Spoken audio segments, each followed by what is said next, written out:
Hello, this is Janet Michael. In addition to hosting The Valley Today each weekday at noon on the River 95.3, I also produce podcasts, and I'm excited to introduce you to a new podcast series in partnership with Lord Fairfax Community College. Having provided higher education and career training for the past half-century, LFCC is tightly interwoven into the fabric of the Northern Shenandoah Valley and Piedmont regions. Join me every week for conversations with current and former students to hear their funny and inspiring stories as we learn about their journey to higher education, the role that LFCC has played, where they are now, and where they plan to go.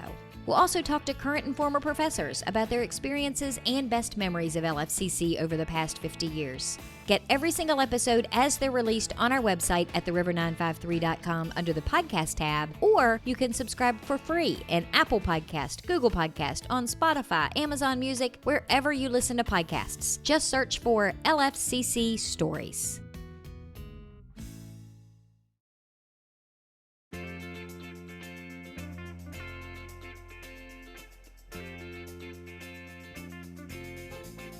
Hello and welcome to The Valley Today. I am your host, Janet Michael. Happy Friday as you are listening to the show today. We, of course, have pre-recorded our conversation on the Zoom screen. Today's show is part of a new ongoing series that I'm going to be doing called Farmers Market Fridays. We are in early April. Farmers markets are going to be opening up across our different communities over the next couple of months. And my first guest is a brand new owner to a farmers market. We are going to be chatting today on the Zoom screen with Scott Donnelly. He is the owner of The Farmer's Daughter. Katie Garrett is going to be his market manager. The Farmer's Daughter used to be Mount Airy Farm Market. Scott, how is it that you came to be the owner of The Farmer's Daughter and are transitioning it now from Mount Airy Farm Market? The previous owner, Billy Isles, and we've been really good friends. I kind of been here and helped him from time to time from the time he opened. It's something that I like a bunch. I've got a degree in agriculture from Virginia Tech. I've been in agriculture. My daughter loves it. She judges competitively and shows sheep and goats competitively around the country. To be honest with you, we go to Louisville, Kansas City, wherever. And it's something that she always enjoyed coming to, that I enjoyed coming to. Farming is how I grew up in my background. It's an opportunity. When Billy wanted to get out of it, it's something that I always wanted to do. It was an opportunity. I got to know Katie, and Katie, something she'd like to do. I do have a job. Otherwise, I'm a self-employed contractor. But I feel like that this is very important for the community. I think that with your big box stores and everything else, that yes, the quality of the product is a big deal and know where it comes from, but the social aspect, I think that people lose touch with just, person to person contact and saying hello and being nice and having some place that you enjoy coming and seeing the people and talking and this, that, and the other. And I think that is an environment that I would like to create. And I think that's the whole farmers market atmosphere or the thought, process behind it. And again, probably one of my biggest drivers is my daughter. Hence the name, The Farmer's Daughter, is because, she's an important part of what I do in my life and why I get up every day and do what I do. And so we're going to give this a go. I didn't want to see it go away. Billy's interest has changed over the years, and he's done a great job.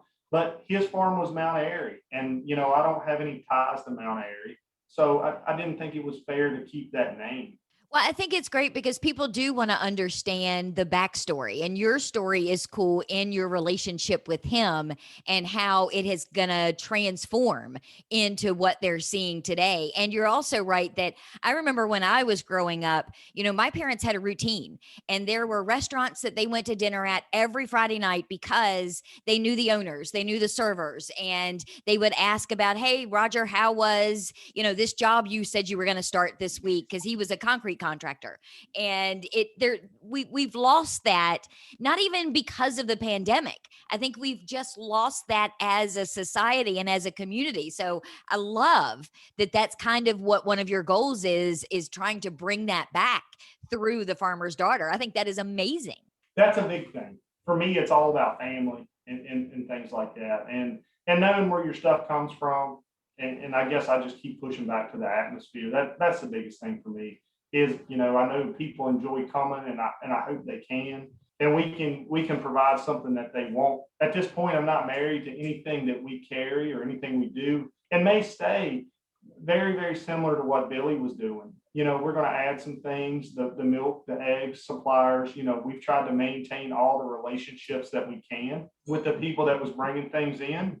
But we're going to let, our customers and our clientele dictate some of, the things we have and the things we carry. And that's one of the big things that I think that you have to do is you have to listen. You have to listen to the people that come and want to support you. And you do the best you can to provide what they're doing. I mean, at the end of the day, there is an economic aspect to it. We all have to make money. It is a harsh reality that it's something that from the owner's standpoint that I certainly have to consider. I'm not looking to retire in a year. I hope we can maintain this for a long time, but we have to watch that and hopefully that we can provide something that people can afford and have some confidence in and take home for their families and do it economically that it works. So we're going to try to be a little diverse as far as that goes.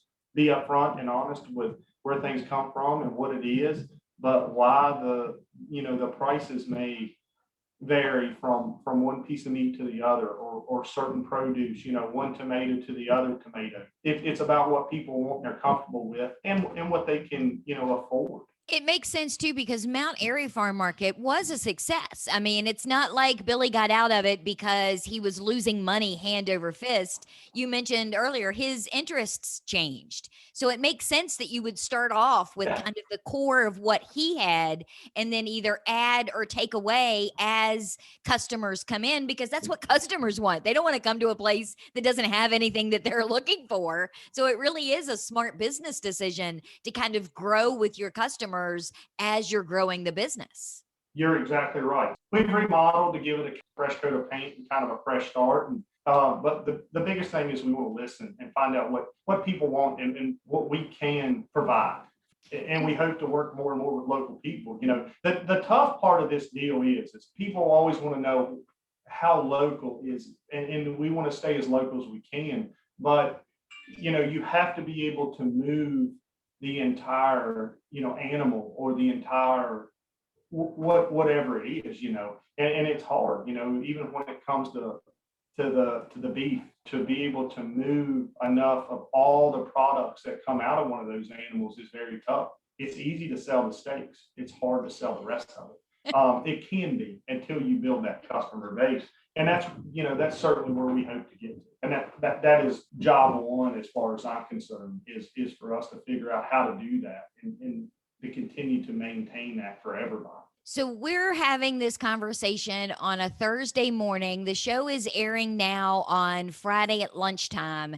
You have officially opened under the new name, The Farmer's Daughter. What can people expect to see if they walk in the door this afternoon? What's already there and ready for them to take home? We have produce. It was a big push for me to make sure that one of the things that gets me is I want vine ripened produce.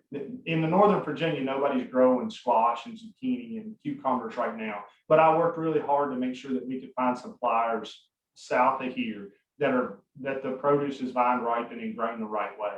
So we have tomatoes, we have a selection of produce, we have some local meats. We're smoking pork today to pull our barbecue this afternoon. So it'll be freshly smoked barbecue sandwiches. We'll have our deli meats. We've worked really hard to make sure that we're using the low sodium, low nitrate. We have a big selection of local honey. We've got some honey from right here in Clark County that came in yesterday. We have a big selection from Singer's Glen, which is right outside of Strasburg. We have all our canned goods, much the same recipes and the same things that Billy did. Obviously, it's under a different label, but because we had such a good relationship and Billy has been so wonderful to work with and wanted to make sure that it was maintained and his customers were still happy and taken care of. Fresh eggs, we're still working with the creamery for the glass bottles. We're still working with the creamery out of Mount Crawford, Virginia. So we've got 2 selections of milk. We have cheese from Harview, which Harview Farm is right here in Clark County, right outside of Berryville. We have a David Lay, who is right outside of Stevens City. He's bringing us a lot of his the winter selection, some broccoli, some greens, and that kind of thing. So very local. We also, one of the new things that we're going to have that Billy didn't is Chapel Hill, which is right here in Clark County. The linebacks who do a really nice job, and they have saved a heritage breed that was near extinction. And the Hendersons, Mr. Henderson, his daughter Lulu, have been absolutely wonderful to work with. I'm good friends with the farm manager and know that they do a tremendous job and take a lot of pride in how they grow these animals, how they're cared for, and even how they're slaughtered. It's humanely done. So we're going to start carrying their products. We're excited about that. We're trying to expand a little bit on some other local avenues, but also trying to maintain the same base that Billy had built and had done a wonderful job with. I know a lot of the farmers markets that I go to also have local things from people in and around the area, like candles, for example, or things that people make and have in farmers markets. Maybe they have wood crafts or things like that. Do you plan, or will you already have some of those kinds of things in the store as well? Yes. Some of the stuff that Billy had, and we are trying our best to reach out. We've kind of made this turnover in a week.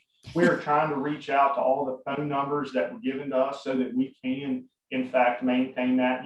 The soaps that are here are actually from Vermont, goat milk soap. But that girl, I actually had met her before. She worked for Billy for a couple of years and moved back and made the soap here. And then she moved back home where she was from with her family. So they were local and then they weren't local, but at the same time, with a relationship like that, I think that you do your best to maintain that. And she did a really nice job. And when you get to know her and see how much she loved her goats and how much she took care of what she was doing and how much pride, it's an easy decision to maintain that. So, and then the candles and this, that, and the other, we absolutely are. We're hoping to maintain with Mr. Light on his wood stuff, his cutting boards and all those kind of things. We very much want to continue to do that and maintain those relationships for sure. The one new thing, Farmhouse Cakes, Anya does a fantastic job. She lives right outside of Front Royal, and she's going to start doing some baking and things like that, and some cupcakes and stuff, and they are truly amazing. She's been making the cakes for my daughter's birthdays for the last 7 or 8 years, and cupcakes for her son is in my daughter's class, especially when they were younger. The cupcakes and things that she brought in were just amazing. And she's another person who takes just an amazing amount of pride in what she does. And I think that shows a lot. The craftsmanship comes through when you see how proud she is of it. We are going to take a quick break. When we come back, we're going to continue our conversation with Scott Donnelly. He is the owner of The Farmer's Daughter. Katie Garrett is also on the Zoom screen with us. She is the market manager. The Farmer's Daughter is located at the corner of Route 50 and 340 in Waterloo. They are in the former Mount Airy Farm Market space, and we're going to get more details from them when we come back in just a couple of minutes. Got a financial decision to make or a goal to reach, but you don't know where to start? You've come to the right place. Introducing Quick Money Chats with the Northern Shenandoah Valley Financial Education Program. Visit tinyurl.com/Quick Money Chat to schedule a virtual chat with a staff member or trained volunteer. We won't tell you what to do, but we will give you the tools you need to choose wisely. And because Virginia Cooperative Extension is part of Virginia Tech and Virginia State, your land-grant universities, you can be sure that our information is credible and trustworthy. And you'll know that we aren't trying to sell you something. Maybe you want to improve your credit score, or reduce your banking overdraft fees, or even figure out if you can afford to buy that car. Sorting through tons of information on the internet can be overwhelming, and sometimes it can be hard to know who to trust. Schedule a Quick Money Chat and get the information you need to take action. Go to tinyurl.com/Quick Money Chat and get financial education personalized for you.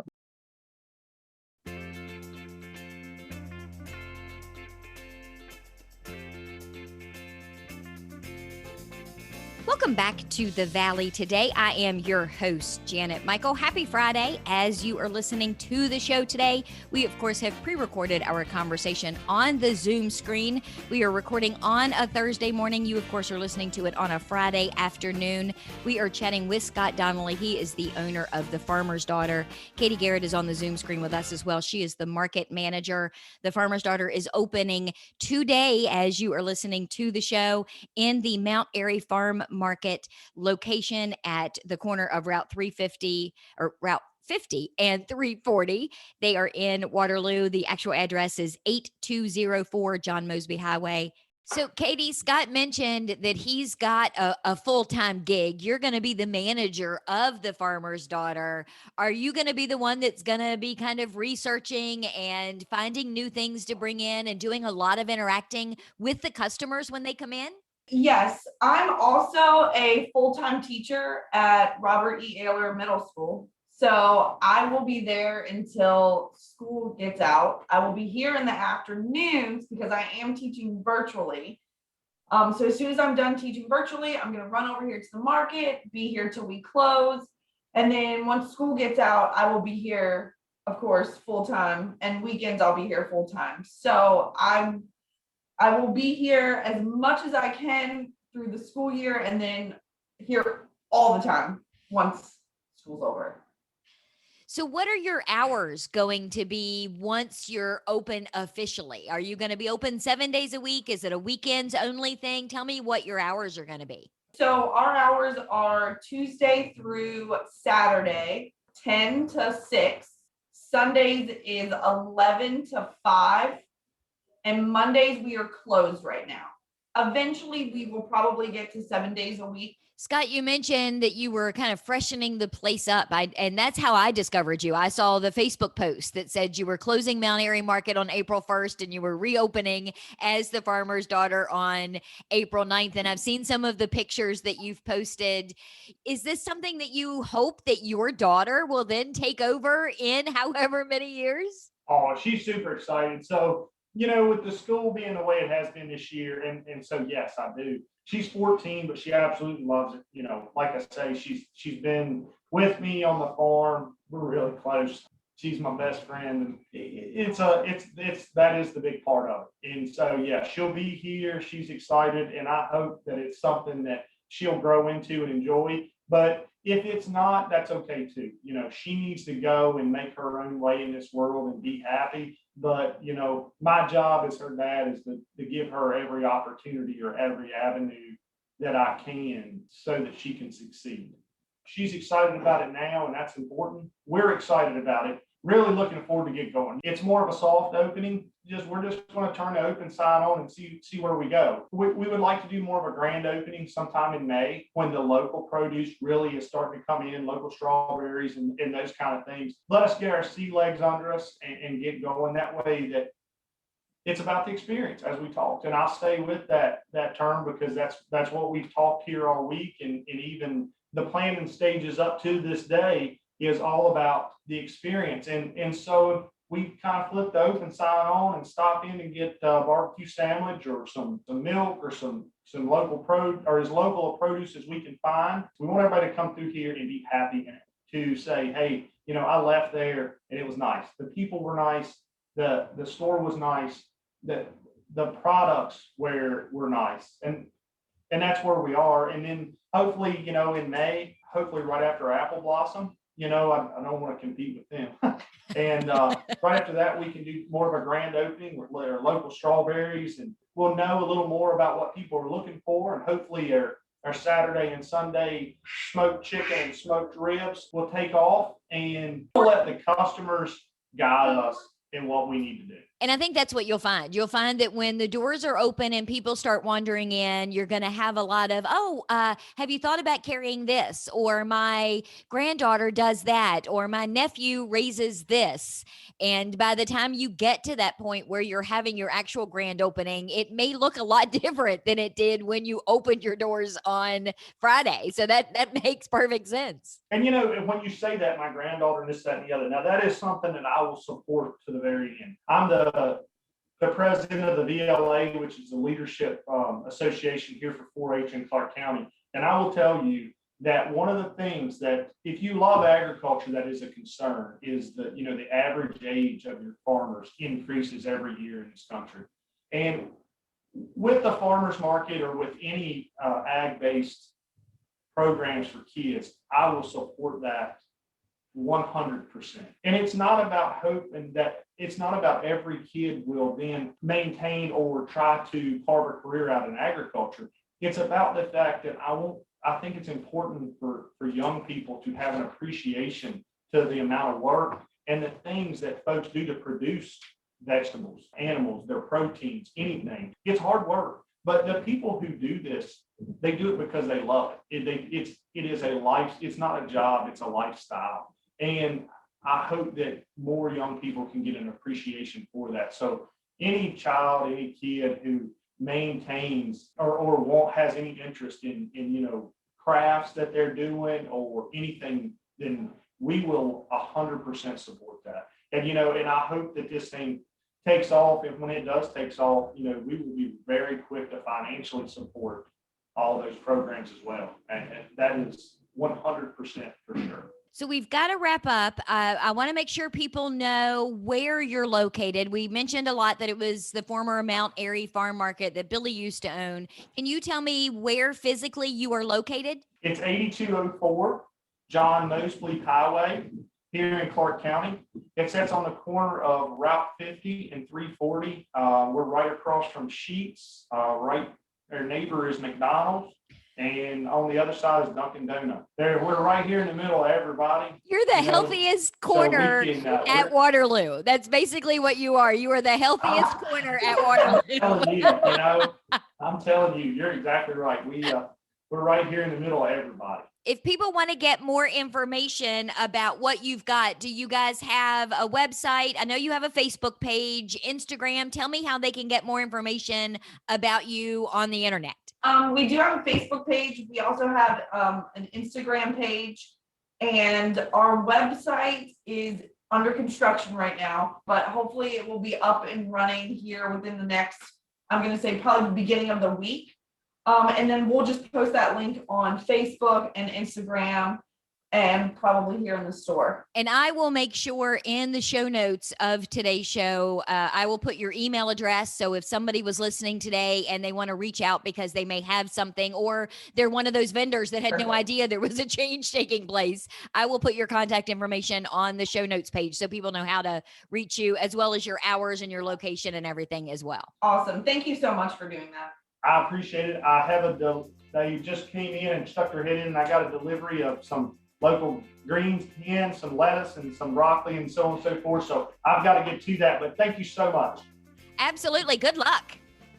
Well, I think we're going to lose sight of the rain this weekend. It's going to be a great weekend to get out and about and do a couple of things. I would highly recommend that you head over to Waterloo and check out the Farmer's Daughter, see what kinds of local produce they've got going on. Make sure you tell Scott and Katie that you heard them on the radio today. That will probably make them give a little giggle.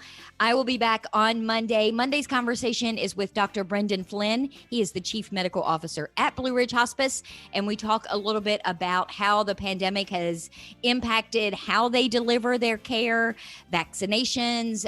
We talk about a fundraiser they've got coming up in the summer, and we're going to do all of that on Monday, just a few minutes after noon. So meet me back here then.